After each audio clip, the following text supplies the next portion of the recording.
So let me see if anybody has ventured anything. It's a way to de-stress and happy. Yeah, that helps. Recognize us and connect us with forget peace of our mind. Yeah. Because this is not taught in the class.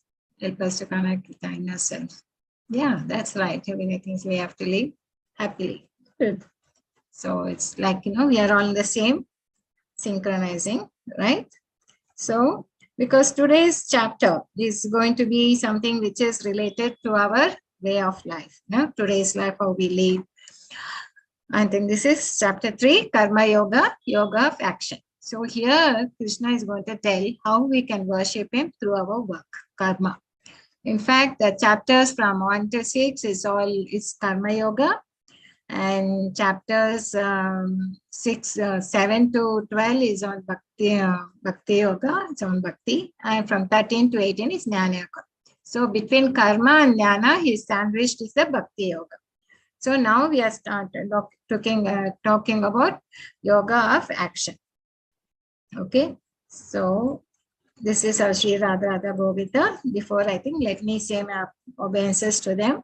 Om Ajnana Timirandasya Nanaka Shalakaya Takshamitam Mena Tasmai Shri Gurave Namaha Sri Chaitanya Mano Abhishtam Stapitam Mena Bhutale Swayam Rupa Kadamayam Dadati Swapadantikam Vandeham Sri Guru Sri Yuta Pada Kamalam Sri Guru Vaishnavscha Sri Rupam Sagarajatam Sahagana Raghunath Vitam Tam Sajivam Sadvaitam Savadadutam Parijana Sahitam Krishna Chaitanya Devam Sri Radha Krishna Padan Sri Gana Lalita Sri Vishakana Vittamscha He Krishna Karuna Sindho Dino Bandho Jagat Pate Gopesha Gopika Kanta Radha Kanta Namostute Tapta Kanchana Gaurangi Radhe Vrindavaneshwari Rishabhanu Sute Devi Pranamami Hari Priye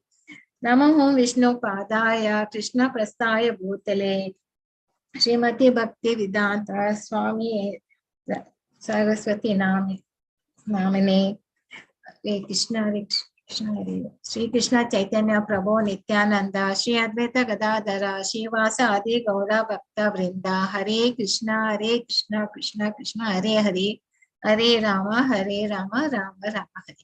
So what did we see last time? It was on Krishna gave solutions to all the objections raised by Arjuna. So when he was saying that he in fact, he touched a lot of philosophies, when he talked about, when he was answering for the compassion, that is, Arjuna was unwilling to fight with his own relatives and guru and acharyas. He said, we are not the body, we are the soul. So he talked about who are we, and he said, you are not killing the soul, you are only killing the body. So that is what is, so he gave him the jnana, spiritual knowledge. It started off with that, of who are we. Then when it came to no enjoyment, he said, if you are, you will go to heaven or to kingdom, depending on whether you win or lose the battle. So here he talked about his swadham. What was his duty? He was a Kshatriya, so he had to fight for the religious cause. And then when it comes to fearful of sinful activities, he said, anything which is done for the Lord, devotional activity, there's no sinful reactions. So there's no need to worry on that score, because this war was all of our religious activities. Now, because the Kauravas had done a lot of sins on their part.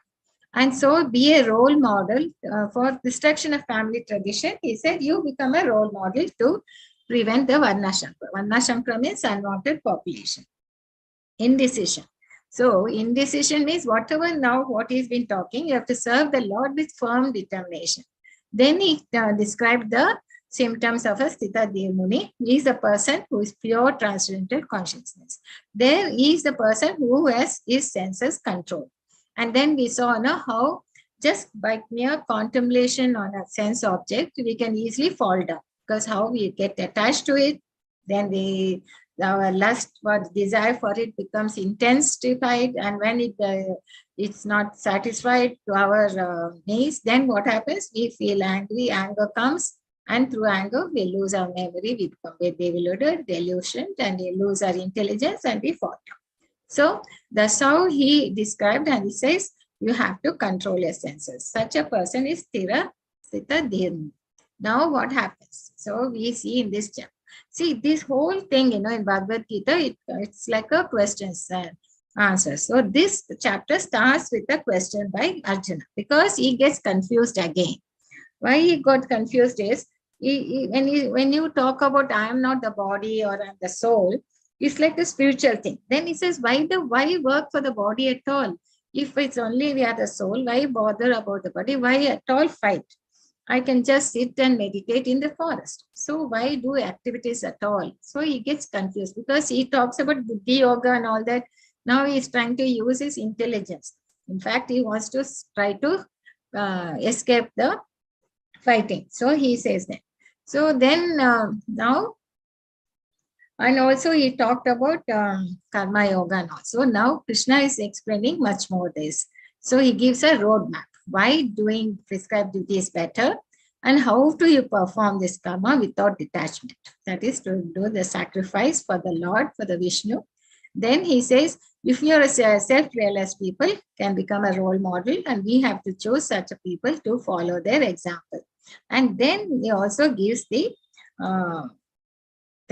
enemies who are the obstacles or challenges in this path. So this is what we are going to cover in this chapter, Karma Yoga. So it starts with Arjuna's question. Ekam Vyavada. So then we said, no, it's not a soul and a body. So here he says, Vyamshirenava Vakkena Buddhim Mahagasyava me tad ekam vada nishchitya yena shreya haham apnyoyam. My intelligence is bewildered by your equivocal instructions. Therefore, please tell me decisively which will be most beneficial for me. See, in the last chapter, he said, I'm confused about my duty and tell me what is best for me. So again, here he says, you be decisively tell me which is most beneficial for me. So what is applicable to me?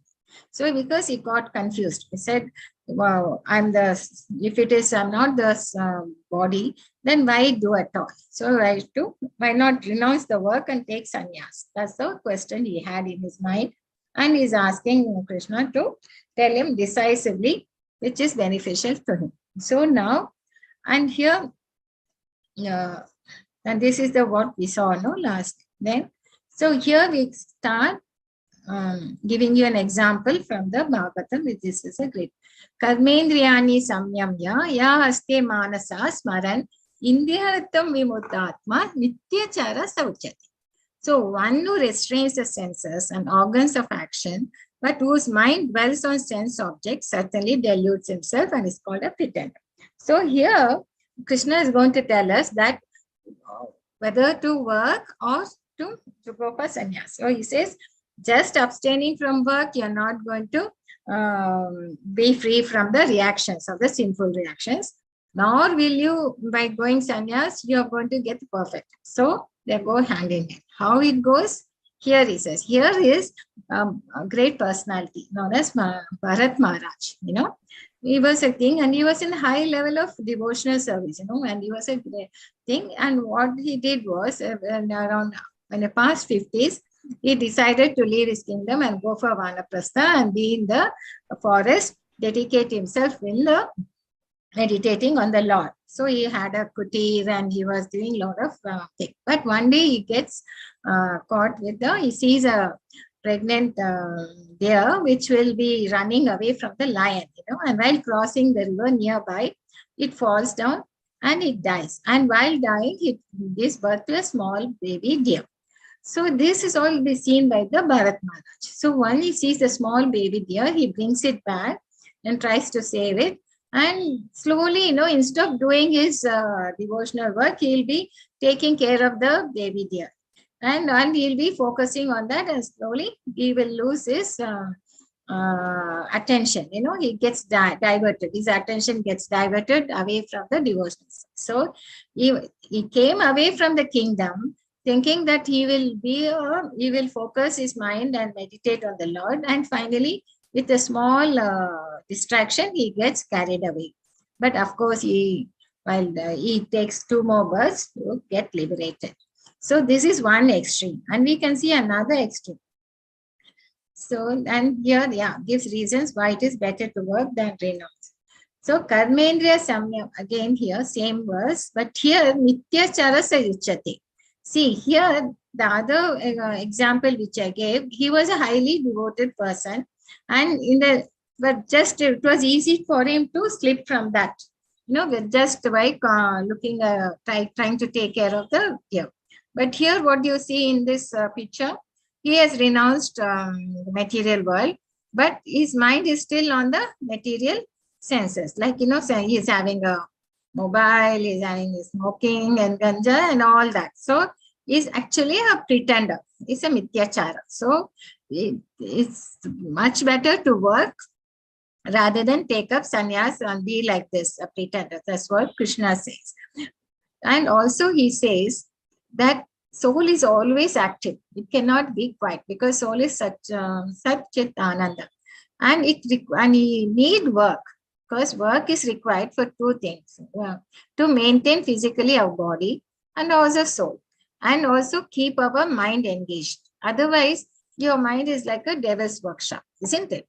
So you need to keep your mind engaged, and you have to maintain. You should not become a burden to the society, right? And then you do your work, but don't get attached to the results of the work. You give it as a sacrifice, do it for the Lord. Then you won't get entangled with his sinful reactions. So work and spirituality goes hand in hand. It's not exclusive. So this is what Krishna says. On the other hand, if a sincere person tries to control the active senses by the mind and begins karma yoga in Krishna consciousness without attachment, is by far superior.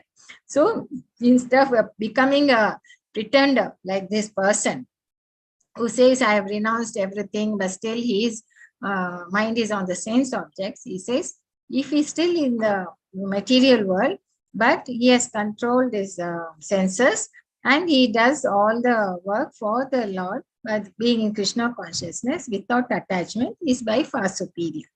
And that's why he says work and spiritual goes hand in hand and they are not separate. Okay. And then he continues to say why we have to give the results to the Lord. In fact, when the Lord has made this creation, he, along with the creation, he has given us the Vedas. And in the Vedas, it is clearly describes, all the 4 Vedas tells us about the prescribed duties for all the living entities, how we have to work and how we have to regulate our senses and the mind, and what are the prescribed activities. Like, for example, if the person has to cultivate grains, and he has to take, see, the whole earth is given by the Lord, and all you're doing is just cultivating the land, and you're trying to make it soft, and then you're putting the seeds there, right, for the grains to grow. But for that grains to grow, you also need to do some sacrifice. That means you have to pray to the Lord for getting the rain, isn't it? So everything and all you have done is a little effort, and the knowledge how to grow is also given in our Vedas about the agriculture, how do you grow. The knowledge is there, and you're growing the thing. And the rain, and you have to think. And after the rains have come and you're able to cultivate the land, so you will be harvesting the grains. But harvesting the grains, and you have to offer it to the Lord, because everything has been given by the Lord. So you offer a part of it, and then it completes the thing, cycle of success. So this is what he's explaining in the coming verses, saying that you have to do all this work which we do as a sacrifice for the Lord. So this yajna will purify our activities. So being in the material world, you cannot escape from your prescribed duties. You have to do your duty, and as a student, or as a son, or as a family man, or in your country, you will be doing your work, but you do it for the Lord. That means you don't look at the results.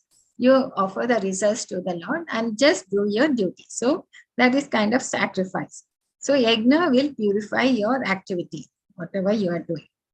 So yajna Shistastino Santo Muchyate Sarva Kilbishai Bunjate Te Agam Papa Panchanti Atma Karanta. So here the devotees of the Lord are released from all kinds of sins because they eat food which is offered first for sacrifice. Others who prepare food for personal sense enjoyment verily eat only sin. So here what it says is eating is something which everybody does, right? Eating, we have to eat some food to sustain our body, isn't it? So that eating itself, it's an activity which we do. If we do it for the Lord, that means whatever we eat, whatever we prepare, the food, we just first offer it to the Lord and then you take it as prasad. So then that purifies the your activity. Otherwise, it is like you're preparing the food for your own enjoyment. So either you work for your own enjoyment or you work for the Lord. So there's a two difference. In the other case, you will be entering into the reactions of the sin. But once you offer it to the Lord and take it, there's no. So the food gets sanctified and then this. So this is kind of a yajna, which has been, which the Lord says here in the how your work can become as a worship. So yajna artha karma. And today's in Kali Yuga, yajna, the Sankirta yajna, because you can't do such sacrifice. Vedas give you a lot of rituals and sacrifices to be done, for regulating, for worshipping the Lord Vishnu and thing. But in this yuga, you can't perform such sacrifices, such yajnas, because one is the we don't have such ghee and everything which you need. The ingredients are very expensive. Secondly, the brahmanas who recite these slokas and all are not very clear and things, so we don't have. But the best and the easiest way is to do Sankirta Yajna. That is, Chaitra Mahaprabhu recommends this. Sankirtan Yajna is recommended for the Kali Yuga. And it is because we are having short life and we are not much intelligent. So just reciting the Hare Krishna Mahamantra itself, it will purify us. Hare Krishna, Krishna Krishna, Hare Hare, Hare Rama, Rama Rama, Hare Hare. So this is what was being told by Chaitanya Mahaprabhu when he came 500 years ago. And it's also told in 10th chapter, 25th verse. Krishna says, Yajnainam Japo Yajnasmi. That is, he is the Yajnasmi. Japa meditation is what he is. So, well, actually, we are also meditating. Like, when we want to do some work or some problem here, we start worrying, isn't it? Worry is also like a meditation. If you meditate, if you only focus on your problem in life, it's known as worry. But if you may start reciting the names of the Lord as a meditation, so there is a difference between how you worry on your problem or you meditate on the Lord. So what happens is, when worrying thing, it will only agitate us. It will never give us peace. Whereas when you meditate on the Lord's name, it will pacify us. And worry will confuse us. It will never give us a solution. Whereas meditation will make us calm and illuminate us. And worrying will, because we are agitated and confused and all that, it will exhaust us. But meditation will energize us. So meditation will put things into the right perspective. So this is Japa meditation is what is being recommended by in the scriptures and also by Lord Matthew. And so here there was a nice analogy given here about how to raise different levels of consciousness. See, in the beginning thing, now we are always in the body platform. How means we are only interested in our eating and only we look at our body thing, what is the needs for the body and everything, and you're only in the body network. You're not bothered about anything. Like in a child when he is young, he's only thinking of what he wants to eat and how he thinks. But slowly then he starts looking at others and he wants to score more and things. So then he starts to looking at his sensual platform. That means he wants to work on his for trying to achieve something. So he'll be working very hard. He wants to get something and all that. So then you start moving little away from the body and you start using your senses to achieve something. Okay, then you rise to your consciousness is slightly above the, not just being on the body level, right? And then slowly when it goes beyond that, then it starts becoming very calm. He wants to look at the good music and to platform. He'll be on the mental platform. When he wants to be very thinking how I can achieve all this and all that. So then after that, when he goes beyond that, that means after sensual thing, now he knows in the mental platform that I am not the body, I am the soul, and I want satisfaction of the mind. This is more important than satisfaction of my senses or my body. And then he'll be slowly philosophically inclined. Is that level he'll be in this. But then when he starts asking questions, why am I here? And what is my purpose in life? And then he will start looking at the lot of things, trying to look at the process of self-realization and why the things. And beyond that is your spiritual platform. So this is the different levels of consciousness. That is, you start from your, either you don't look at anything, you can be in the model platform or in your senses. And then you'll have some lot of desires to achieve something. And then you start to think about mental platform when you want the satisfaction for your mind. And then you go to the inquiry where you start looking at it. So this, and how you can increase your level of consciousness is by this thing. So how we can do that? So that is by looking at the performances of a great man. So whatever action is performed by a great man, common men follow in his footsteps, right? And whatever standards he sets by exemplary acts, all the world pursues. Yaddad achati shretas tattad evetaro janaha sayat pramanam kurute lokastad anuvartate. So that is it. So he says now, if you want to think, you need to act, work. So if you want to perform some duties, you try to find a role model, a person who a great man, and see and follow in his footsteps. Okay, that would be easier to think. Otherwise, it is very difficult. It's very easy to tell in theory and all that, but we need to have somebody as a role model, as a leader who will set a standard, and we can easily associating with him. You can follow his path. But we have to be very careful in choosing the role model and choosing the leader. And also a leader should be one who leads by example. You also should, and it should not be like, a person will be giving a big lecture on how smoking is very injurious to health and to the lungs, and he describes everything. And after an hour of lecture and all that, then he goes outside and takes a puff, he wants to smoke. So he's not following whatever he's saying, isn't it? So such kind of people as the leaders are not recommended. So he says you have to choose a person who will lead by example. So that way you can follow his footsteps, right?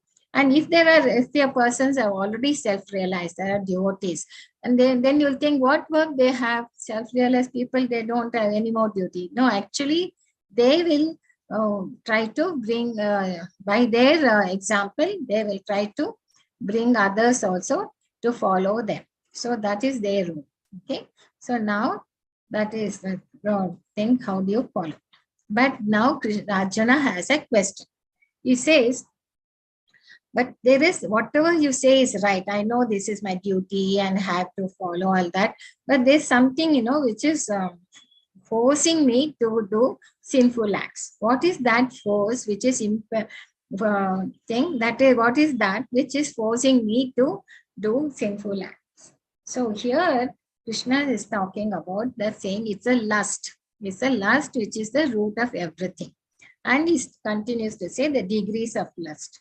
That is, in the first degree, it's like, there's a fire and it is covered by smoke. even you can still see the fire. It's not, I mean, and there is a chance of, by regulating the air and the oxygen, you can make the fire to burn nicely. So it is in the first time, it might be easily you can come out of this clutches. But there could be another degree is where the like a mirror is completely covered by dust. So you have to wipe the dust away. Only then you can see your thing. So little more effort is required to remove you to come away from the lust. That is the thing. But if your like some embryo is covered by the womb, then it's fully darkness. So it is very difficult when you are in the clutches of the lust. So that's what he says in this verse. Dhumena vritya vahinir etadasam alena cha yato garbhas tata tenedam havrat. So this is the lust, is the greatest enemy for us, which is always pulling us in the, and it lies in where? In the senses, mind and intelligence. Because of that, it is very important to regulate our senses and control our mind. Because if the lust is there, means it is a seed for the desires. And even if you try to satisfy one desire, there'll be some other desire will come. It's not, it won't stop with it. It's like never ending, it keeps on coming.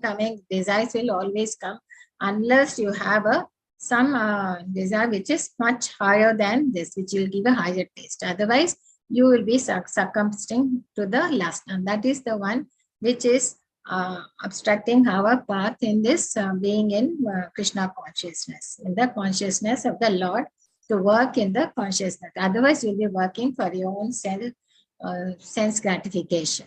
So this is what Krishna says, which you have to behold.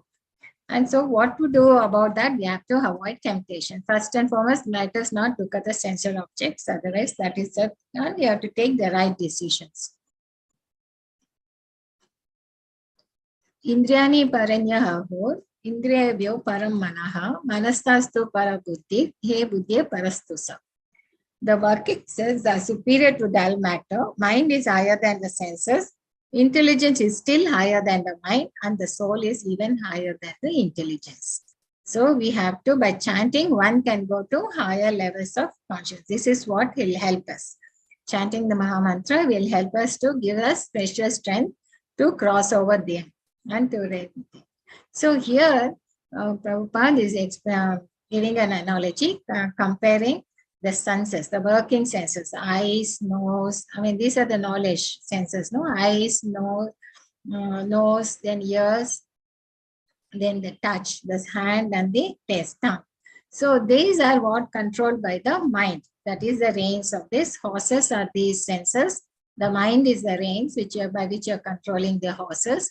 And your intelligence is the person who's handling it. And the soul is yours. And this chariot is your body.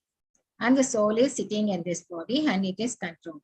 So it depends. Here he says from senses are superior to dull matter, whereas mind is superior to the senses and intelligence is superior to thing, and the soul is one. It's much. So if you give the spiritual strength to your soul, then you're able to regulate your senses easily. Otherwise, you'll be entangled with this. So, and this is also, this analogy is also given in Katha Upanishad. Interaction of the consciousness with intelligence, mind, and sense is described in Katha Upanishad also. The individual is the passenger in the chariot of the material body. Intelligence is the driver. Mind is the driving instrument, and the senses are the horses. The self is thus the enjoyer or the sufferer in the association of the mind and senses, right? So this was, analogy was taken up from the Katha Upanishad. And it's very clearly tells us the importance of controlling our mind and senses, and chanting is was with yourselves. So this was the Saramsha in this chanting. That is, here Arjuna starts with asking whether to renounce and then take up sannyas, and why work at all. I think this question will always be in our minds in the day-to-day life also. And then, and it asks Krishna to tell him, Ekam Vada, tell me decisively which is beneficial. Then Krishna talks about how work can be made as a worship. Then Nishkama Karma Yoga. Said that in the physical, you need to have the work because you need to engage your mind. Otherwise, you will be always caught up with your mind will be the devil's workshop. It needs some engagement. And if you do it, karma kanda to karma yoga, that is, if you do it as a sacrifice to the Lord, then you don't get into the sinful reactions. That is the chakra, sacrificial pravaritam chakra. Then lead by example. Yadad achati shreyasya. Then what is the greatest enemy in this path for us is the lust. So he talked about the loss of karma, and he said, and so loss of karma was what is being talked in this particular chapter. Okay. And what does we take back? The reflection from this chapter, Karma Yoga. So he says, Krishna shows how to worship through work. That is, do your prescribed duties and be in this world. I mean, need not go to the renouncing, but you don't have to renounce the activity, but you have to renounce the results. That means you have to do the and offer the results to the Lord Vishnu. So then he recommended Sankirtana Yagna, Japa meditation. And it is not a physical action or mental, it's a spiritual action. Okay. It is required for the soul. That is why once you strengthen your soul, spiritual strength, with spiritual strength, you can overcome your senses. Okay. And there is a way of sadhana which we can do. We call it as ABCD by spirituality. There are a lot of spiritual practice you can follow. That is ABCDE, that's what we say. A is that you be in association of devotees, so that will help you to be in this path. And books and scriptures are always helpful to you because they are the ones which our age-old acharyas and all have given and gives us the principles. Then C is the chanting of Hare Krishna Maha Mantra that will purify us and give us the thing. Deity worship is good, and also take prasad and engage in work and eat prasad. So ABCDE is the spiritual practice, and do the chanting of Hare Krishna, Krishna Krishna, Hare Hare, Hare Rama, Rama Rama, Hare Hare. So this was the Karma Yoga chapter where Krishna clearly explains how to do our prescribed duties. Mancha kalpatru abhyascha Krishna kripa sindhu aveyevacha patitam nam pavinebhyo Vaishnavabhyo namo namaha. Hare Krishna, Krishna Krishna, Hare Hare, Hare Rama, Rama Rama, Hare Hare. Okay, stop. I'll stop sharing.